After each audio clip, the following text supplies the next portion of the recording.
നമസ്കാരം. പണം വെറുമൊരു കടലാസ് കഷണമല്ല, അത് ദിവ്യമായ ഒരു ഊർജമാണ് എന്ന് നിങ്ങൾക്കറിയാമോ? ഈ പ്രപഞ്ചം എന്ന് പറയുന്നത് എത്രയെടുത്താലും വറ്റാത്ത കിണർ പോലെ അനന്തമായ ഒരു ഖജനാവാണ്. പക്ഷേ നമ്മളുടെ ഉള്ളിലെ പണത്തെ പറ്റിയുള്ള തെറ്റിദ്ധാരണകളും ഭയവും ആ ഊർജ പ്രഭാവത്തെ തടയും എന്നുള്ളതാണ്. എന്നാൽ ഇന്ന് നമ്മളുടെ ഉള്ളിലെ ആ തെറ്റിദ്ധാരണകളെയെല്ലാം തുടച്ചു മാറ്റി തടസ്സങ്ങളെല്ലാം നീക്കി സമൃദ്ധിയിലേക്കുള്ള വാതിലുകൾ തുറക്കാൻ പോവുകയാണ്. ഓഷോ നമ്മളെ വ്യത്യസ്തമായ കാഴ്ചപ്പാടിലൂടെ സമ്പത്തിനെയും സമൃദ്ധിയെയും സമീപിക്കാനും നമ്മളിലുള്ള മണി ബ്ലോക്കിനെ മാറ്റാനുമാണ് പഠിപ്പിക്കുന്നത്. അത് മറ്റൊന്നുമല്ല, പുറത്തെ ഐശ്വര്യം ആസ്വദിക്കുന്ന അതേ സമയത്ത് തന്നെ ഉള്ളിൽ ഒരു സന്യാസിയുടെയും ജ്ഞാനിയുടെയും ശാന്തത കൊണ്ടു നടക്കാനുമാണ് ഓഷോ നമ്മളെ ആഹ്വാനം ചെയ്യുന്നത്. എന്ന് വെച്ചാൽ നമ്മൾ സമൃദ്ധിയെ സ്നേഹിക്കുമ്പോൾ മാത്രമേ സമൃദ്ധി നമ്മളെ തേടി വരികയുള്ളൂ എന്നർത്ഥം. എന്നെ കൊണ്ട് ഇത്രയൊക്കെ പറ്റൂ, അല്ലെങ്കിൽ എനിക്ക് ഇത്രയൊക്കെ കിട്ടൂ എന്നുള്ള ദാരിദ്ര്യത്തിൻ്റെ മനസ്സ് മാറ്റി നമ്മൾ പ്രപഞ്ചത്തിൻ്റെയും സമൃദ്ധിയുടെയും അവകാശിയാണെന്ന രാജകീയ അധികാരം നമ്മളുടെ ഉള്ളിൽ ഉറപ്പിക്കുക. ഇന്നു മുതൽ പണത്തെ ബഹുമാനിക്കാൻ പഠിക്കുക. പണം സ്വീകരിക്കുമ്പോഴും കൊടുക്കുമ്പോഴും നന്ദി പറയാൻ ശീലിക്കുക. ശരിക്കും പറഞ്ഞാൽ പണം, ഐശ്വര്യം, സമൃദ്ധി, വിജയം എന്നിവയൊക്കെ സ്വാഭാവികമായും നമ്മളിലേക്ക് ഒഴുകിയെത്തേണ്ട ഒന്നാണ് എന്നതാണ് യാഥാർത്ഥ്യം. നമ്മൾ നൽകുന്ന സേവനത്തിനും സ്നേഹത്തിനും പ്രപഞ്ചം തിരിച്ചു നൽകുന്ന പ്രതിഫലമാണ് സമൃദ്ധി എന്ന് പറയുന്നത്. എന്നാൽ ഇന്ന് പലരും പണത്തെ കാണുന്നത് വളരെ മോശമായ എന്തോ ഒരു കാര്യമായിട്ടും തിന്മയുടെ പര്യായമായിട്ടുമൊക്കെയാണ്. എന്നാൽ പണം ഒരു ഉപകരണമാണ് എന്നതാണ് വസ്തുത. അത് നല്ല വ്യക്തികളുടെ കയ്യിൽ നന്മയായും ദുഷ്ടന്മാരുടെ കയ്യിൽ തിന്മയായും മാറുന്നു എന്നതാണ് വസ്തുത. മാത്രമല്ല, പണത്തെ സ്നേഹത്തോടെയും ബഹുമാനത്തോടെയും കാണാൻ പറ്റാത്ത ഒരു വ്യക്തിക്കും പണത്തെ തങ്ങളിലേക്ക് ആകർഷിക്കാൻ കഴിയുകയില്ല എന്നതാണ് യാഥാർത്ഥ്യം. യഥാർത്ഥത്തിൽ ഇതാണ് പലരുടെയും ലോ ഓഫ് അട്രാക്ഷനും മാനിഫെസ്റ്റേഷനും ഒക്കെ നടക്കാതെ പോകുന്നതിൻ്റെ പ്രധാനപ്പെട്ട കാരണം. നമ്മൾ പണത്തെ വിമർശിക്കുകയും കുറ്റപ്പെടുത്തുകയും ശപിക്കുകയൊക്കെ ചെയ്യുമ്പോൾ ശരിക്കും നമ്മൾ പ്രപഞ്ചത്തിൻ്റെ ഒരു അനുഗ്രഹത്തെയാണ് തള്ളിപ്പറയുന്നത്. സമൃദ്ധി എന്നത്, പണക്കാരനാവുക എന്നത് നമ്മുടെ ജന്മാവകാശമാണെന്ന് ആദ്യം തിരിച്ചറിയണം. അതൊരു പാപമൊന്നുമല്ല. ലോ ഓഫ് അട്രാക്ഷനിൽ സമ്പത്തിനെ സംബന്ധിച്ച് 2 തരം മനോഭാവങ്ങളുണ്ട്. അതിലൊന്ന് ദാരിദ്ര്യബോധം അഥവാ പുവർ മൈൻഡ് സെറ്റ് എന്നുള്ളതാണ്. ഇത്തരക്കാർ എന്ത് ചെയ്യുമെന്നറിയാമോ? എപ്പോഴും കുറവിനെക്കുറിച്ച് മാത്രം ചിന്തിച്ചുകൊണ്ടും സംസാരിച്ചുകൊണ്ടിരിക്കും. എൻ്റെ കയ്യിൽ പണമില്ല, പണം ചിലവാക്കിയാൽ പിന്നെ അത് തിരിച്ചു വരികയില്ല എന്ന് ചിന്തിച്ചുകൊണ്ടേയിരിക്കും. അങ്ങനെ ഭയപ്പെട്ട് ജീവിതം കഴിച്ചുകൂട്ടും. എന്നാൽ രണ്ടാമത്തത് റിച്ച് മൈൻഡ് സെറ്റ് ഉള്ളവരാണ്. ഇത്തരക്കാരെ സംബന്ധിച്ചിടത്തോളം ഈ പ്രപഞ്ചം സമൃദ്ധമാണെന്നും അതിൽ എനിക്ക് വേണ്ടതെല്ലാം എല്ലായ്പ്പോഴും എന്നിലേക്ക് വന്നു ചേർന്നുകൊണ്ടേയിരിക്കും എന്നും വിശ്വസിക്കുന്നവരാണ്. നമ്മുടെ ഓരോ ശ്വാസം പോലും ഈ പ്രപഞ്ചത്തിൻ്റെ സമൃദ്ധിയല്ലേ? ആ ശ്വാസം പോലെ തന്നെ സമൃദ്ധിയും നമ്മളിലേക്ക് ഒഴുകിയെത്തണം എന്നുള്ളതാണ്. അതിനുവേണ്ടി ഇന്നത്തെ ഈ യാത്രയിൽ നമ്മുടെ ബോധത്തെ ദാരിദ്ര്യത്തിൽ നിന്നും സമൃദ്ധിയിലേക്ക് മാറ്റി എഴുതാൻ പോവുകയാണ്. ഇന്ന് നമ്മൾ തിരിച്ചറിയാൻ പോകുന്നത് പണമല്ല നമ്മളുടെ പ്രശ്നമെന്നും പണം ഒരു അനുഗ്രഹമാണെന്നും എന്നാൽ പണത്തെക്കുറിച്ചുള്ള ചിന്താഗതിയാണ് നമ്മളുടെ പ്രശ്നമെന്നുമാണ്. ശരിക്കും പറഞ്ഞാൽ പണമില്ലായ്മയല്ല നമ്മളുടെ പ്രശ്നം, മറിച്ച് നമ്മളുടെ ഉള്ളിലെ പണമില്ല എന്ന ബോധമാണ് നമ്മളുടെ പ്രശ്നം. ഓഷോ പറയുന്നത് പണമെന്നത് ഒരു ബാങ്ക് ബാലൻസ് അല്ല, മറിച്ച് അതൊരു മൈൻഡ് സെറ്റാണ് എന്നതാണ്. എന്ന് വെച്ചാൽ നമ്മളിപ്പോൾ നമുക്ക് ഉള്ളതിൽ സന്തോഷിക്കുമ്പോൾ അതിപ്പോൾ എത്ര ചെറുതായാലും പ്രപഞ്ചം നമ്മളെ സമൃദ്ധിയുള്ള അല്ലെങ്കിൽ സമൃദ്ധിക്ക് അവകാശപ്പെട്ട ആളായി രേഖപ്പെടുത്തുന്നു എന്നുള്ളതാണ്. അപ്പോൾ കൂടുതൽ പണം നമ്മളിലേക്ക് ഒഴുകിയെത്താൻ തുടങ്ങും. എന്നാൽ മനസ്സിൻ്റെ ഉള്ളിൽ ദാരിദ്ര്യമാണ് ഉള്ളതെങ്കിൽ നമുക്ക് ലോട്ടറി അടിച്ചാൽ പോലും ആ പണം നമ്മളുടെ കയ്യിൽ നിൽക്കില്ല എന്നുള്ളതാണ്. വിവേകമില്ലാതെ എല്ലാം ചിലവഴിച്ച് വീണ്ടും ദരിദ്രനായി തീരും എന്നതാണ് വസ്തുത. ഇതിനെ അതിജീവിക്കാൻ ഒറ്റ കാര്യമേ ഉള്ളൂ. ഇപ്പോൾ നമുക്കുള്ളതിനെയെല്ലാം ഒരു നിധിയായി കണ്ട് അതിന് നന്ദിയുള്ളവരായി മാറണം. ഒരു ഉദാഹരണം പറഞ്ഞാൽ, നമ്മളുടെ പേഴ്സിൽ ഇപ്പോൾ വെറും 10 രൂപ മാത്രമേ ഉള്ളൂവെങ്കിലും അതിനെ 10 ലക്ഷമായി കണ്ട് സന്തോഷിക്കാൻ ആരംഭിക്കണം എന്നുള്ളതാണ്. കാരണം ആ സന്തോഷത്തിൻ്റെ വൈബ്രേഷൻ പ്രപഞ്ചത്തിലെ സമൃദ്ധിയെ ആകർഷിക്കും എന്നുള്ളത് പ്രപഞ്ച നിയമമാണ്. നമ്മൾ പ്രത്യേകം ഓർമ്മിക്കേണ്ട ഒരു കാര്യം, ദാരിദ്ര്യത്തിൻ്റെ മനസ്സ് നമ്മൾ പ്രത്യേകം ഓർമ്മിക്കേണ്ട ഒരു കാര്യം, പരാതിപ്പെടുന്ന മനസ്സ് ദാരിദ്ര്യത്തെയും ആനന്ദിക്കുന്ന മനസ്സ് ഐശ്വര്യത്തെയും വിളിച്ചു വരുത്തും എന്നുള്ളതാണ്. അത്തരത്തിൽ ഐശ്വര്യത്തെ വിളിച്ചു വരുത്താനുള്ള ഒരു ചെറിയ മെഡിറ്റേഷൻ അഥവാ ധ്യാനം ഞാൻ നിങ്ങൾക്ക് പരിചയപ്പെടുത്തി തരാം. അതിനായി നിങ്ങൾ ആദ്യമായി തന്നെ വലിയ ഒച്ചപ്പാടുകളും ബഹളങ്ങളും ഒന്നും ഇല്ലാത്ത ഒരു സ്ഥലത്ത് സുഖാസനത്തിൽ ഇരിക്കുക. നട്ടെല്ല് പരമാവധി നിവർത്തി വയ്ക്കാൻ ശ്രമിക്കുക. 2-3 ദീർഘശ്വാസം എടുത്തു വിടുക. എന്നിട്ട് കണ്ണുകളടച്ച് നിങ്ങൾ ഒരു വലിയ സ്വർണ്ണ സിംഹാസനത്തിൽ ഇരിക്കുന്നതായി സങ്കല്പിക്കുക. എന്നിട്ട് ഈ പ്രപഞ്ചത്തിലെ സകല ഐശ്വര്യങ്ങളും എൻ്റേതാണ്, എനിക്ക് യാതൊരു കുറവുമില്ല, ഞാൻ പൂർണ്ണമായും സംതൃപ്തനാണ്, ഞാൻ സമ്പന്നനാണ് എന്ന് മനസ്സിൽ മന്ത്രിച്ചുകൊണ്ടിരിക്കണം. അതിനുശേഷം മെല്ലെ നിങ്ങൾ ഇരിക്കുന്ന ആ മുറിയിൽ അല്ലെങ്കിൽ ആ സ്ഥലത്ത് നിറയെ വിലപിടിപ്പുള്ള സ്വർണങ്ങളും സ്വർണ്ണ നാണയങ്ങളും സ്വർണ്ണക്കട്ടികളും പവിഴങ്ങളും രത്നങ്ങളും നോട്ടുകെട്ടുകളും വന്ന് നിറയുന്നതായി സങ്കല്പിക്കുക.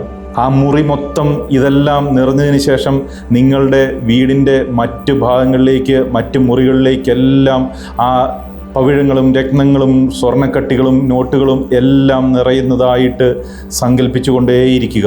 അങ്ങനെ നിങ്ങളുടെ വീട് മുഴുവൻ ആ സമൃദ്ധി നിറഞ്ഞതിന് ശേഷം നിങ്ങളുടെ വീടിൻ്റെ നേരെ മുൻപിലുള്ള വീടിൽ ഇതേപോലെ തന്നെ ഓരോ മുറിയിൽ ഓരോ ഭാഗത്തും നിറയെ സംതൃപ്തിയും സമൃദ്ധിയും വന്ന് നിറയുന്നതായി മനസ്സിൽ സങ്കല്പിച്ചുകൊണ്ടേയിരിക്കുക. അതിനുശേഷം വീടിൻ്റെ നേരെ പുറകുവശത്തുള്ള വീട്ടിൽ അതേപോലെ തന്നെ ആ വീടിൻ്റെ സകല മുക്കിലും മൂലയിലും മുറികളിലുമെല്ലാം സ്വർണ്ണ നാണയങ്ങളും പവിഴങ്ങളും രത്നങ്ങളും എല്ലാം നിറയുന്നതായി മനസ്സിൽ നിറഞ്ഞ് സങ്കല്പിച്ചുകൊണ്ടേയിരിക്കുക. നിങ്ങൾ അത്ര സ്വരച്ചേർച്ചയില്ലാത്ത വീടുകളാണ് എങ്കിൽ പോലും അതൊന്നും ഇപ്പോൾ കാര്യമാക്കേണ്ടതില്ല. അവരിലേക്കൊക്കെ സമൃദ്ധി വന്ന് നിറയുന്നതായി സങ്കല്പിക്കുക. ശേഷം ഇടതുവശത്തുള്ള വീട്ടിൽ ഇതേപോലെ നിറയുന്നതായി സങ്കല്പിക്കുക. അതിനുശേഷം വലതുവശത്തുള്ള വീട്ടിലും ഇതേപോലെ എല്ലാ മുറിയിലും എല്ലാ സ്ഥലത്തും സമൃദ്ധിയും സമ്പത്തും ഐശ്വര്യവും നിറയുന്നതായി സങ്കല്പിക്കുക. അതിനുശേഷം അതിൻ്റെ അങ്ങനെ ഇതെല്ലാ വീടുകളിലേക്കും ഇതിങ്ങനെ വ്യാപിക്കുന്നതായി എല്ലാ വീടുകളിലും ഇതേപോലെ തന്നെ ഐശ്വര്യവും സമൃദ്ധിയും സമ്പത്തും നിറയുന്നതായി മനസ്സിൽ സങ്കല്പിക്കുക. ശേഷം ആ ഗ്രാമം, നിങ്ങളുടെ ജില്ല, നിങ്ങളുടെ സംസ്ഥാനം, നിങ്ങളുടെ രാജ്യം, ലോകം മുഴുവൻ എല്ലായിടത്തും ഇതേപോലെ സ്വർണ്ണ നാണയങ്ങളും സ്വർണ്ണക്കട്ടികളും പവിഴങ്ങളും രത്നങ്ങളും നോട്ടുകെട്ടുകളും എല്ലാം സമൃദ്ധിയും എല്ലാം നിറഞ്ഞ് തുളുമ്പുന്നതായി നിങ്ങളുടെ മനസ്സിൽ സങ്കല്പിക്കുക. ഈ ഒരു സങ്കല്പത്തിൽ ഒരു 10-20 മിനിറ്റോളം ഇരിക്കുക. ഈ ഒരു ചെറിയ മെഡിറ്റേഷൻ നിങ്ങൾ 21 ദിവസം തുടർച്ചയായി ചെയ്തു തുടങ്ങുമ്പോഴത്തേക്കും തന്നെ നിങ്ങളിൽ അത്ഭുതകരമായ മാറ്റം സംഭവിക്കുന്നത് നിങ്ങൾക്ക് കാണാൻ വേണ്ടി സാധിക്കും. അപ്പോൾ ഞാൻ നേരത്തെ പറഞ്ഞു വന്നത്, പണമല്ല അല്ലെങ്കിൽ പണമില്ലായ്മയല്ല നമ്മളുടെ പ്രശ്നം, പണത്തെ പറ്റിയുള്ള തെറ്റിദ്ധാരണകളും ഭയവുമാണ്. കുട്ടിക്കാലം മുതൽ നമ്മൾ കേട്ടു വളർന്ന ചില കാര്യങ്ങളൊക്കെ ഉണ്ടാവുമല്ലോ അല്ലേ? എല്ലാ തിന്മകളുടെയും മൂലകാരണം പണമാണെന്നും പണക്കാരനാവാൻ വലിയ ഭാഗ്യവും കുറുക്കുവഴികളും വേണമെന്നും പണം നമ്മളുടെ കയ്യിൽ വന്നാൽ നമ്മളുടെ മനസ്സമാധാനം പോവും, നമ്മളുടെ ഉറക്കം നഷ്ടപ്പെടും എന്നൊക്കെയുള്ള ഓരോ ചിന്തയും നമുക്ക് ചുറ്റും ഉയർത്തുന്ന ഭയത്തിൻ്റെ വലിയ മതിലുകളാണ്. ഇതൊക്കെ ബോധപൂർവമല്ലെങ്കിലും ചെറുപ്പകാലത്ത് എപ്പോഴൊക്കെയോ നമ്മളുടെ ഉള്ളിൽ കടന്നുകൂടിയ, നമ്മുടെ സബ് കോൺഷ്യസ് മൈൻഡിൽ കടന്നുകൂടിയ തെറ്റായ ഇൻഫർമേഷൻസ് ആണ്. ഈ ബോധം നമ്മളുടെ ഉള്ളിൽ കിടക്കുന്നിടത്തോളം കാലം പണത്തെ നമ്മളിൽ നിന്ന് അകറ്റി നിർത്താൻ നമ്മളുടെ ഉപബോധ മനസ്സും പ്രപഞ്ചവും ശ്രമിച്ചുകൊണ്ടേയിരിക്കും. കാരണം ഒരു അഹങ്കാരിയാവാൻ നമുക്ക് താല്പര്യമില്ല എന്നുള്ളതാണ്. എന്നാൽ പണം എന്നത് വലിയ നന്മ ചെയ്യാനുള്ള നമ്മുടെ ഊർജമാണ് എന്ന് തിരിച്ചറിയുമ്പോൾ ആ മതിൽ അശേഷം തകരുകയാണ് അവിടെ ചെയ്യുന്നത്. പണം എന്നത് നമ്മളെ ഒരിക്കലും മാറ്റുന്നില്ല, പകരം നമുക്കുള്ളിൽ എന്താണോ ഉള്ളത് അതിനെ വലുതാക്കി കാണിക്കുകയാണ് ചെയ്യുന്നത്. നമ്മൾ പണം ചിലവഴിക്കുമ്പോൾ അയ്യോ എൻ്റെ കയ്യിലുള്ള പണം തീർന്നു പോവുകയാണല്ലോ എന്ന് വിലപിക്കുമ്പോൾ നമ്മൾ അവിടെ ദാരിദ്ര്യത്തെയാണ് ആകർഷിക്കുന്നത്. പകരം ഓരോ തവണ നമ്മൾ പണം ചിലവഴിക്കുമ്പോഴും സന്തോഷത്തോടെ നന്ദി പറഞ്ഞ് ചിലവഴിക്കുമ്പോൾ നമ്മൾ പ്രപഞ്ചത്തിന് കൊടുക്കുന്ന മെസ്സേജ്, എൻ്റെ കയ്യിൽ ധാരാളം പണമുണ്ട്, ഇനിയും ധാരാളം പണം എന്നിലേക്ക് എത്തിച്ചേരാൻ വഴികളുണ്ട് എന്നൊക്കെയുള്ള മെസ്സേജുകളാണ്. ശരിക്കും ആ വിശ്വാസമാണ് ദാരിദ്ര്യത്തിൻ്റെ മതിലുകൾ തകർത്ത് കളയുന്നത്. അതുപോലെ തന്നെ മറ്റൊരു കാര്യം, നമ്മൾ പല വിധത്തിലുള്ള ബില്ലുകൾ അടയ്ക്കാറുണ്ടല്ലോ. അത്തരത്തിൽ ബില്ലുകൾ അടയ്ക്കുമ്പോൾ ഒരിക്കലും സങ്കടപ്പെടരുത്. പകരം ആ സേവനം നമുക്ക് ലഭിച്ചതിന് നന്ദി പറഞ്ഞുകൊണ്ട് ബില്ലുകൾ അടയ്ക്കുക. പരാതി പറയുന്ന നാവിൽ നിന്ന് ലക്ഷ്മി ദേവി അകന്നു പോകുമെന്ന് പഴമക്കാർ പറയുന്നതിൻ്റെ അർത്ഥം നമ്മളുടെ വൈബ്രേഷൻ താഴുന്നു എന്നുള്ളതാണ്. അതിനു പകരം ഇനി മുതൽ നമുക്ക് സമൃദ്ധിയുടെ വക്താക്കളാവാം. മറ്റുള്ളവരുടെ സമൃദ്ധിയിൽ, വിജയത്തിൽ നമുക്ക് സന്തോഷിക്കാൻ പഠിക്കാം. ഒരാൾ ഒരു വലിയ വീട് വെക്കുമ്പോൾ, ഒരാൾ ഒരു വലിയ കാറ് വാങ്ങുമ്പോൾ ഇയാൾക്ക് ഇതിനൊക്കെയുള്ള പണം എവിടുന്ന് കിട്ടി എന്ന് അസൂയപ്പെടാതെ പ്രപഞ്ചം ഇത്രയ്ക്ക് സമൃദ്ധമാണല്ലോ എന്ന് കരുതി നന്ദി പറയുകയും അത്ഭുതപ്പെടുകയും ചെയ്യണം. ആ മനോഭാവം നമ്മളിലേക്കും സമൃദ്ധിയെ കൊണ്ടുവരും എന്നുള്ളതാണ്. ഈ വീഡിയോയുടെ അവസാനം നിങ്ങളുടെ ഉള്ളിലെ മണി ബ്ലോക്ക് മാറ്റുന്നതിനുള്ള ഒരു പവർഫുൾ മെഡിറ്റേഷൻ ധ്യാനം കൂടി ഞാൻ നിങ്ങൾക്ക് പറഞ്ഞു തരുന്നുണ്ട്. ഇപ്പോൾ അത് പറഞ്ഞാൽ നിങ്ങളുടെ ശ്രദ്ധ വീഡിയോയിൽ നിന്നും മാറി ബാക്കി അറിവുകൾ നിങ്ങൾക്ക് നഷ്ടപ്പെടും എന്നുള്ളതുകൊണ്ടാണ് അവസാനം പറഞ്ഞു തരാം എന്ന് പറഞ്ഞത്. അപ്പോൾ ഞാൻ പറഞ്ഞു വന്നത്, നമ്മൾ പണത്തിൻ്റെ യജമാനാവണം, പക്ഷേ അടിമയാവരുത് എന്നുള്ളതാണ്. മാത്രമല്ല, ഈ സ്പിരിച്വാലിറ്റി, ആത്മീയത എന്നൊക്കെ പറയുന്നത് പണത്തിനെതിരാണ് എന്ന ബോധം മാറ്റി ആത്മീയത പണത്തിനെതിരല്ല എന്ന തിരിച്ചറിവ് നമുക്ക് ഉണ്ടാവുകയും ചെയ്യണം. കാരണം അത്തരത്തിലും ചില ചിന്തകൾ ചെറുപ്പകാലത്ത് നമ്മളുടെ ഉള്ളിൽ കടന്നുകൂടിയിട്ടുണ്ടാവുമല്ലോ. എന്നാൽ ഒന്ന് മനസ്സിലാക്കുക, പ്രപഞ്ചം അല്ലെങ്കിൽ സൃഷ്ടാവ് ഇത്രയും മനോഹരമായ പൂക്കളും നക്ഷത്രങ്ങളും മറ്റ് സുഖസൗകര്യങ്ങളുമെല്ലാം നമുക്ക് നൽകിയത് അത് നമുക്ക് നന്നായി ആസ്വദിക്കാൻ വേണ്ടിയാണ്. നമ്മൾ ഈ ഭൂമിയിൽ ജന്മമെടുത്തത് സന്തോഷിക്കാൻ വേണ്ടിയാണ്. എന്നുവെച്ചാൽ നമ്മൾ ദരിദ്രനായിരിക്കുമ്പോൾ പ്രപഞ്ചത്തിൻ്റെ ആ വലിയ സൃഷ്ടിയെയും സൃഷ്ടിയുടെ ഉദ്ദേശത്തെയും നമ്മൾ അപമാനിക്കുകയാണ് എന്നുള്ളതാണ്. സമൃദ്ധിയിൽ നമ്മൾ അഭിരമിക്കണം, ഒപ്പം നമ്മൾ ഉള്ളിൽ മൗനം സൂക്ഷിക്കുകയും വേണം.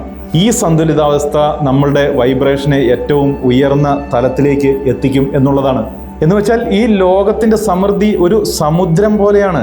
സമുദ്രത്തിൽ നിന്ന് എത്ര വെള്ളം കോരിയെടുത്താലും അത് വറ്റിപ്പോവില്ലല്ലോ, അത് തീർന്നു പോവില്ലല്ലോ, അതൊന്നും സംഭവിക്കില്ല. പക്ഷേ പകരം എത്രത്തോളം വെള്ളം ശേഖരിച്ചു വെക്കാൻ തക്കവിധത്തിലുള്ള പാത്രം നമ്മളുടെ കയ്യിലുണ്ട് എന്നുള്ളത് മാത്രമാണ് പ്രശ്നം.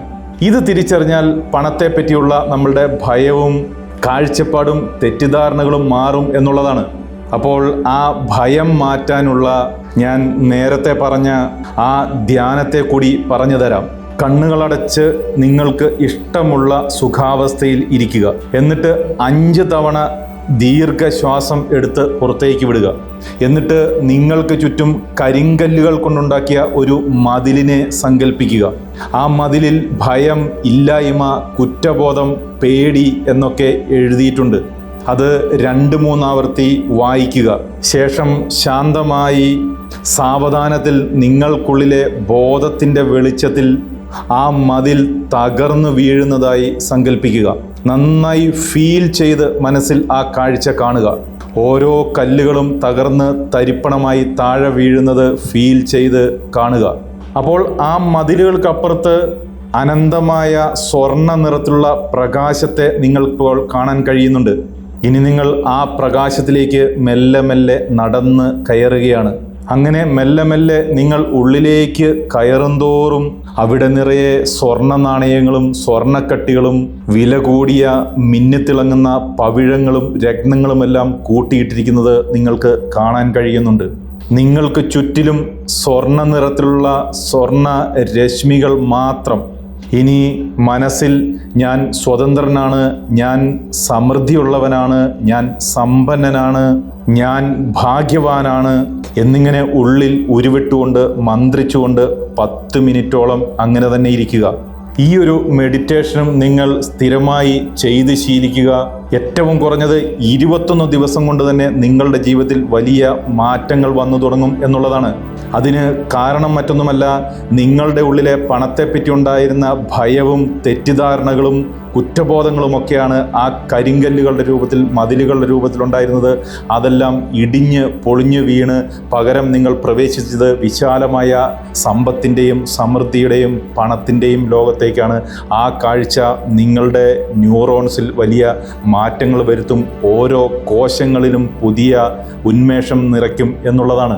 അപ്പോൾ ഞാൻ ഈ പറഞ്ഞു തന്ന 2 മെഡിറ്റേഷൻസും രാവിലെയും വൈകിട്ടുമായി നിങ്ങൾ ചെയ്ത് ശീലിക്കുക. ഇപ്പോൾ ഈ വീഡിയോ നിങ്ങൾക്ക് ഉപകാരപ്പെട്ടെങ്കിൽ മറ്റുള്ളവർ കൂടി ഷെയർ ചെയ്ത് കൊടുക്കുക. ഈ വീഡിയോ നിങ്ങൾക്ക് ഇഷ്ടപ്പെട്ടെങ്കിൽ അത് ലൈക്ക് ചെയ്യുക.